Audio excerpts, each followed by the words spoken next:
خطبہ نمبر 13۔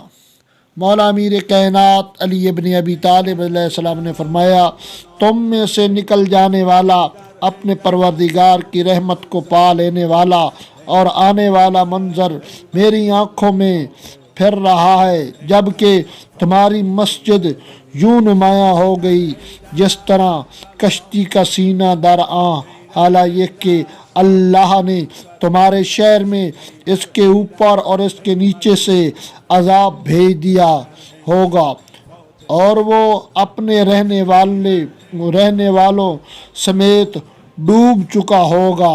ایک اور روایت میں یوں ہے کہ خدا کی قسم تمہارا شہر غرق ہو کر رہے گا، اس حد تک کہ اس کی مسجد کشتی کے اگلے حصے یا سینے کے بھل بیٹھے ہوئے شتر مرغ کی طرح گویا مجھے نظر آ رہی ہے۔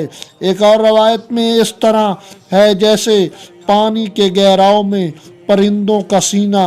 ایک اور روایت میں اس طرح ہے، تمہارا شہر اللہ کے سب شہروں میں مٹی کے لحاظ سے گندا اور بدبودار ہے، یہ سمندر کے پانی سے قریب اور آسمان سے دور ہے۔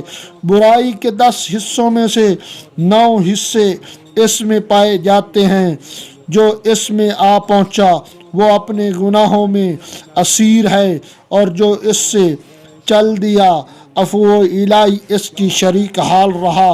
گویا میں اپنی آنکھوں سے اسی بستی کو دیکھ رہا ہوں کہ سیلاب نے اسے اس حد تک ڈھانپ لیا ہے کہ مسجد کے کنکروں کے سوا کچھ نظر نہیں آتا، اور وہ یوں معلوم ہوتے ہیں جیسے سمندر کے گہراؤں میں پرندوں کا سینہ۔ اللہم صلی علی محمد وآل محمد۔ حیدر